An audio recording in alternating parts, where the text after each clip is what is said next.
Slowly but surely, over the course of time, there will be, a more significant steps, but you got to start with the first step, right? So today, with fans returning to arenas here in New York, February the 23rd, 10%. That announcement was made about, a week and a half ago by New York Governor Andrew Cuomo. So you love to see that. There'll be 300 fans in attendance for the Brooklyn Nets in the next 3 home games.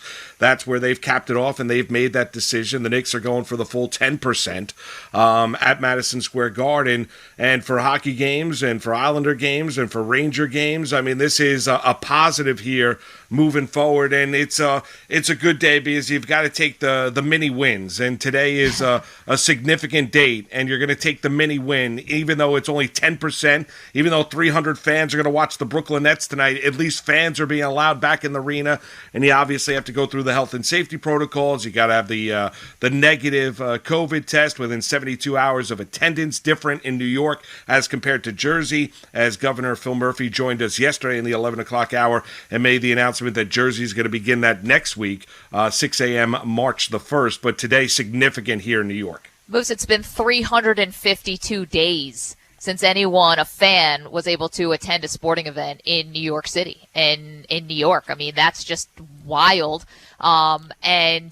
And it's back. And it's back in limited capacity. But so one specific thing about the Brooklyn Nets, you have to have the PCR test, but also they're giving you an antigen, like the antibody test, which takes about 6 minutes for that to return. And apparently they're going to have like a tent outside the entrance, the back entrance of Barclays Center. So you go in, you have the PCR test, which they help fans facilitate beforehand. And then you have the antigen test too. They wanted 2 tests as opposed to just the one that you'll need for the Knicks. But did you see in Barclays Center, they're starting to do this thing called a living room? It's like a special pod that you can have for the people that you're attending the game with. And it's like this sort of plush kind of couches sort of experience, so that it's not even like you're sitting in a seat. You get like a little living room that's sort of like, and overlooks the court, which look pretty beautiful. Cool. So you get both. You can get whatever experience you want to get. Obviously, the tickets have been a little bit priced a little bit higher for the Nets, about 150, I guess, is the average, as opposed to maybe 50 for the Knicks, I think I saw. And obviously there's fewer people going to the Nets game. But amazing that we're getting these little slices of life back, and to watch the, Nets take on the Sacramento Kings or the Knicks take on the Golden State Warriors, all for it, and just feel very grateful today, actually, because, it's a small thing, but sports are in a lot of ways symbolic in this country of bigger things. And for New York City, who was ravaged and devastated by this pandemic, having fans back at the Garden or Barclays is just massive.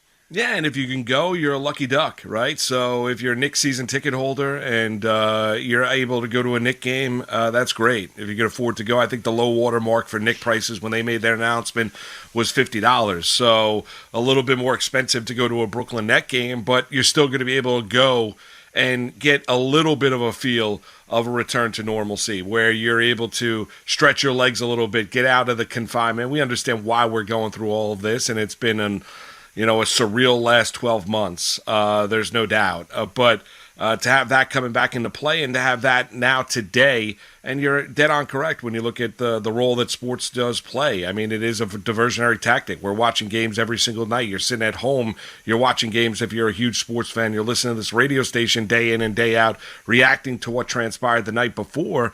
And now to be able to go to a game and get that feel once again, it's got to be a really uplifting moment for this city and for this state, and on Monday for the state of New Jersey as well, because that's what you want to see. It's slowly but surely, it starts at 10%, then who knows when it's going to be at 20% or 25% or 30 or 35%.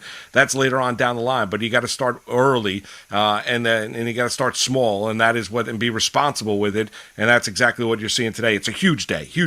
Yeah, absolutely. And I'm thinking about baseball, which is going to be on the horizon here. Spring training is underway, full squads and all of that. And it's always fun when spring training is around the corner, because there's still 3 feet of snow, at least where I'm living out in New Jersey, and you just only want spring to come. But I used to have like a really steadfast, no going to games before Memorial Day as a fan, because I don't love to sit and be cold at a baseball game. I'm rethinking all of that now, Moose. I'd be dying to go and sit at a baseball game no matter what the weather is, just because I realize it's been taken away from me for this past season. So I'll rethink that, but all eyes on spring training. And yesterday, Francisco Lindor was talking to the media, and, he said obviously the right things, and he's so, savvy when it comes to all of this, but really specifically for his contract extension.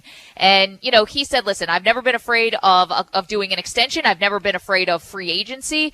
They haven't had like any sort of meaningful talks yet. Lindor said he didn't want to go to camp with this like already kind of hanging in the balance. He wanted to get there, meet his teammates, kind of do the right way, not have just the contract immediately become this sort of, I want to say cloud. I mean, it's never a bad thing when someone, is offering you 9-figure deals. It's just, I get where he's coming from there, but now he's there, he's getting settled in with the Mets, and now from here to the start of opening day, obviously the two sides have some work to do.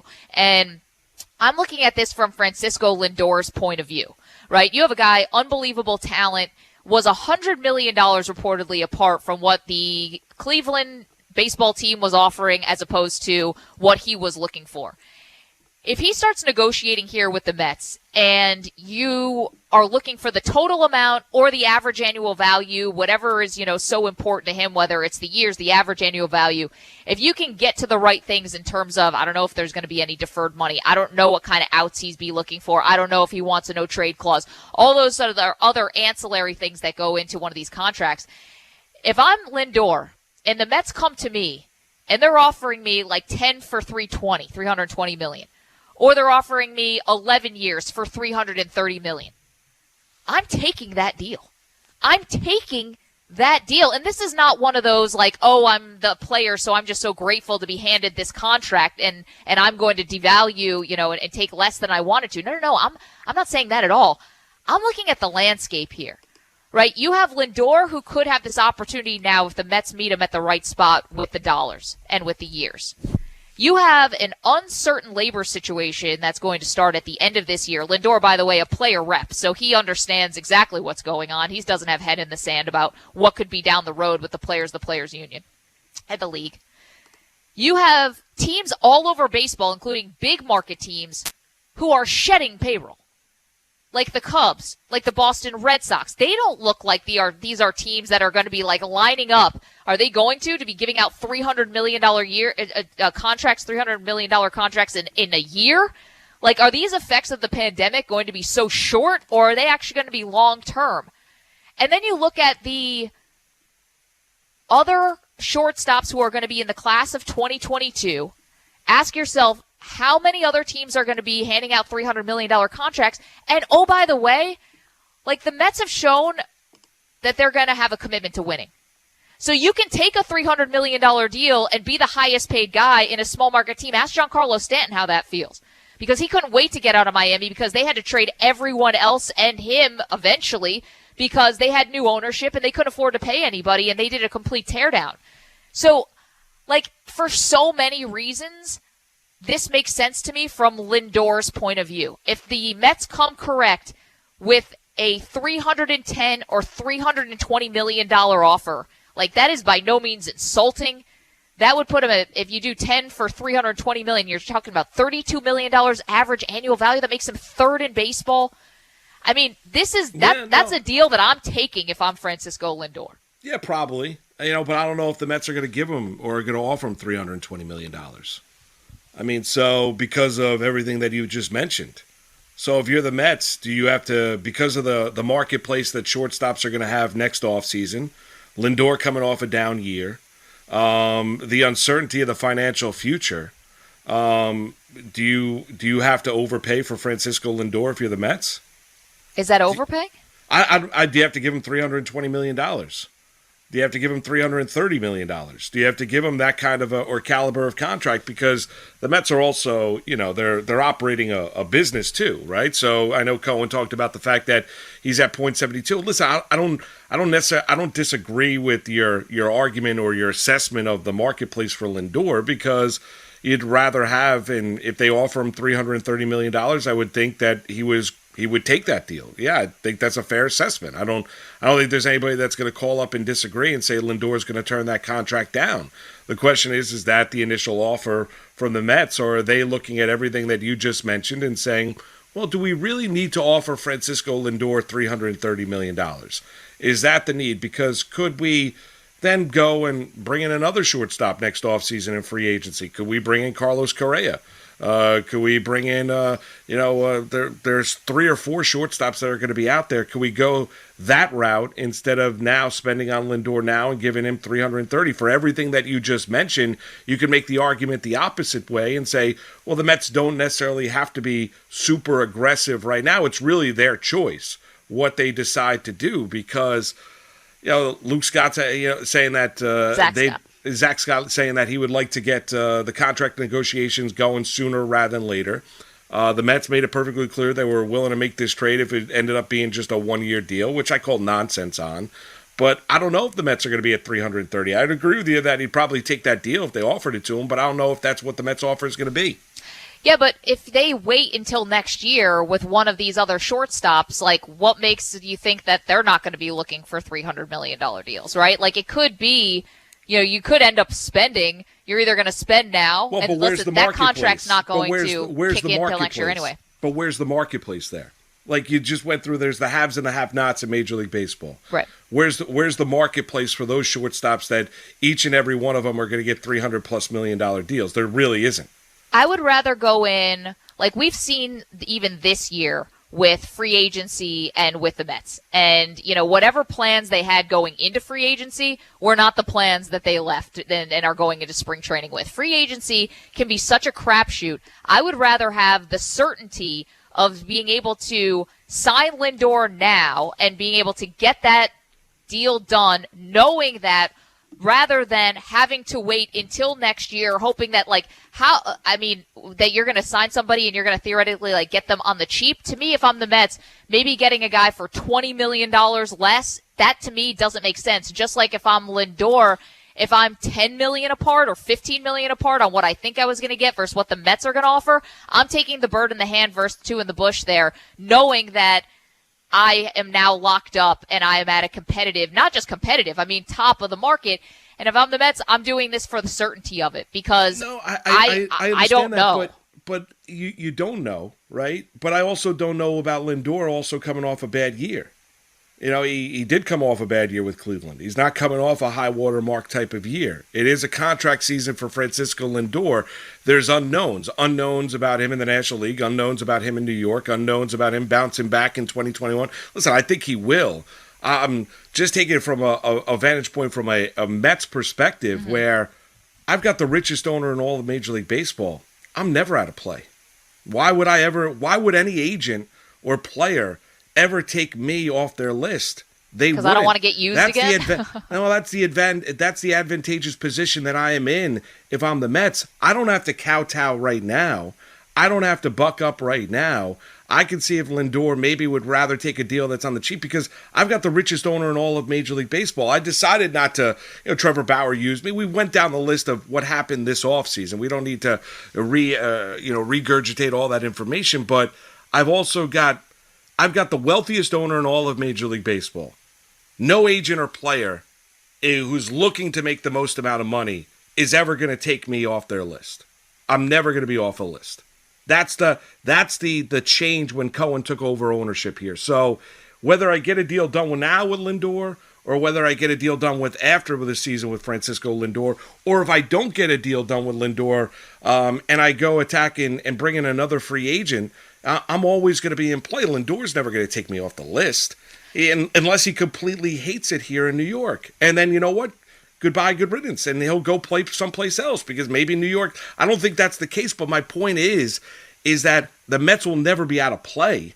They were never out of play with JT Realmuto until they took themselves out of play. They were never out of play with Trevor Bauer. They took themselves out of the running with George. They were out of play with Bauer. They got used with Bauer. Well, they got used by Bauer, but Bauer brought them back in, even though because you know what? He wants the Mets to get involved. That's the point. The point being is that he used the Mets as leverage. Lindor is a scenario here where if he likes it here and he likes playing here, He's never, if I don't sign him now before the start of the season, he has a really good year. Is he really then going to use that against the Mets and take Steve Cohen and Sandy Alderson off the list? I would call BS on that. Well, I don't know. I mean, that's the thing. I don't know what's going to happen if you're going to have, are you going to have Correa? Is he going to end up maybe re-signing? Is Seager going to end up re-signing? We don't know about Story and Baez. And if I'm Lindor, I want to get away from that. And really for the Mets, you don't want to get used again. You don't want to get used again. You've already made the trade for him, and you publicly are saying, and you could say, all right, well, maybe they're just posturing, but I don't know why they would do that. They're publicly saying that they want to get the deal done, and they're publicly saying sooner than later, and they're publicly saying all the right things. So I would think that you would want to get this done. If I'm Lindor, I would want to get this done. And, I understand what you're talking about, but, I would use this year of free agency almost as I don't want to say a cautionary tale, but maybe a little bit, because you went into free agency with thinking one thing and you came up snake eyes. And yeah, it might have been partly because of what you want to do, or partly because of what another player want to do, or partly because of your competitive balance tax. This is your chance to maybe manipulate that if I'm the Mets. Maybe I'm trying to make sure it only counts a certain amount against the competitive balance tax, as opposed to, making it, just scream over the threshold when you also have a Conforto deal that you want to get done.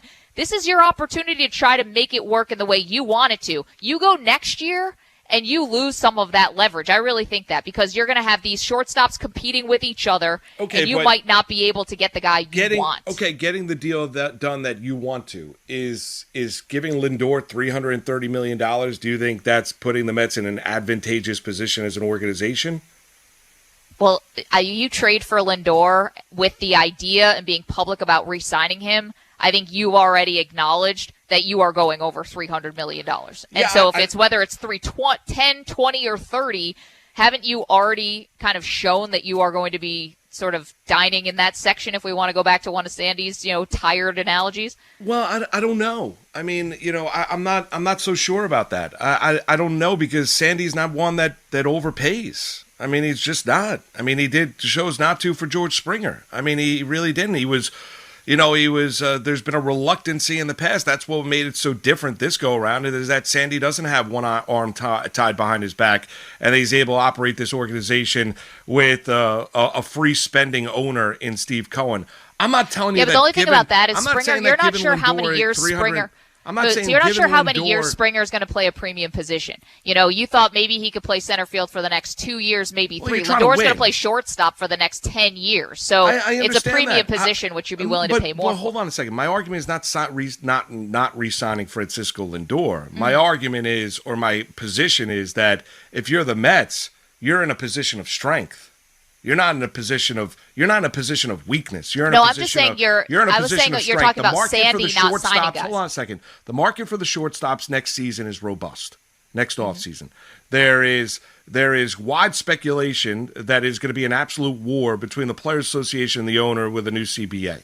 There is a limited number of teams. San Diego, take them off the list. Sure. The Yankees are crying poor. The Dodgers payroll is at $250. The Boston Red Sox are tearing it down. They already have a short. There's a finite number of teams that can hand out a $300+ million contract. Finite.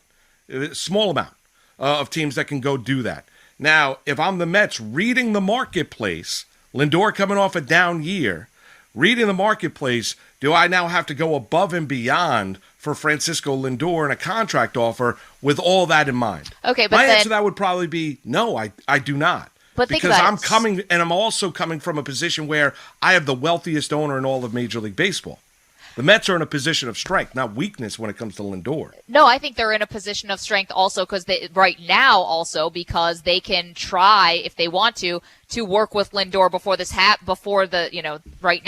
this season comes up, to try to help in their competitive balance tax, right? And try to manipulate the contract in the way that might be advantageous to them. Whether, I don't know if they're going to want to do any deferred money. I don't know what they're going to want to do in terms of outs and things like that. If you have a motivated Lindor, maybe you're able to get some things that you feel like are best for your club. And then the other part of it is, one of the big things about trading for Lindor was not obviously just, upgrading the team right now, but what did you want? You wanted to get him in your system, right? And say they don't sign a contract this year, but you want to get him in your system and you want to see what the fit is. Say the fit is great. Well, now you're going to be competing, and he's going to be in the marketplace and maybe competing and go, one of the guys who's one of the faces of the league. And then if you don't, and Lindor ends up going elsewhere, could be a remote chance, but it's free agency and you never know. If he ends up going elsewhere, well, now you're bringing in someone who you're also going to be paying $300 million, north of $300 million, and you don't have any idea about the guy. Like, that's the point about trading for Lindor and getting to know him, is that you want to see if he's the fit. If he ends up going elsewhere, there are all these ifs out there, then you bring in someone else, and that person could end up not being a fit with the organization. No, all of that, you're right. It could play out that way to where that it doesn't work out. But I don't think Seager's making $300 million, nor do I think that Correa is going to get a $300 million contract. Lindor is special because he's a top 5 player in the sport.